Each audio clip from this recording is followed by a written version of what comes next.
हजरत बिलाल कौन से खूबसूरत हैं। हजरत बिलाल कोई दुनिया के स्टैंडर्ड के हिसाब से कोई गोरे चट्टे भी नहीं, कोई खूबसूरत भी नहीं है।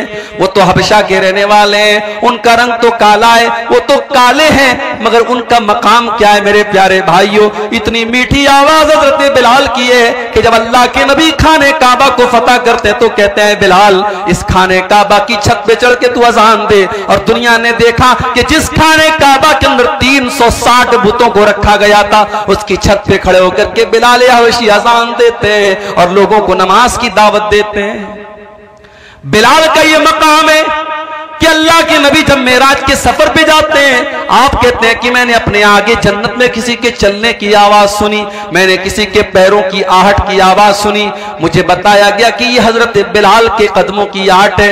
जब आप दुनिया में तशरीफ लाए, आपने पूछा कि है बिलाल तू कौन सा ऐसा अमल करता है कि मैंने जन्नत में तेरे कदमों की आहट की आवाज सुनी थी। हजरत बिलाल ने कहा अल्लाह के नबी मुझे ऐसा कोई अमल तो याद नहीं है, हाँ एक बात मेरे अंदर है, मैं कभी बेवजू नहीं रहता हूं। पेशाब किया, लेटरिन की हाजत हुई, हवा खारिज हो गई, जब भी मेरा वजू टूट जाता है मैं वजू कर लेता हूं, और जब भी मैं वजू करता हूं मैं 2 रकात नमाज पढ़ता हूं। अय अल्लाह के नबी हो सकता है कि यही अमल हो। आपने फरमाया कि हाँ ए बिलाल यही वो अमल है जिसने तुझे इस मकाम तक पहुंचाया।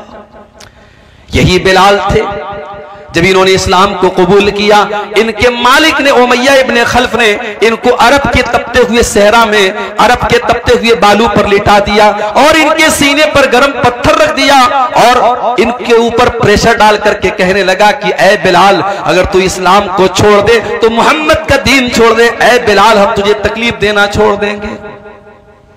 मेरे नौजवान साथियों, बिलाल कोई बहुत पढ़ा लिखा इंसान नहीं है, बिलाल कोई खूबसूरत इंसान नहीं है, बिलाल कोई हैंडसम इंसान नहीं है, मगर बिलाल के सीने में जो दिल है उस दिल में अल्लाह की मोहब्बत भरी है, रसूल की मोहब्बत भरी है। उस अरब के तपते हुए सहरा में लेटा हुआ बिलाल, सीने पर गर्म पत्थर रखा हुआ बिलाल, सीने की चर्बी बिलाल की पिघल रही है और बिलाल के पीठ को अरब की तपती हुई रेत उनकी पीठ को पिघला रही है, मगर फिर भी बिलाल की जुबान से क्या निकलता है? अहद अहद अहद, मेरा अल्लाह एक है, मेरा माबूद एक है, मेरा रब एक है। बिलाल अपनी तौहीद को छोड़ने को तैयार नहीं है।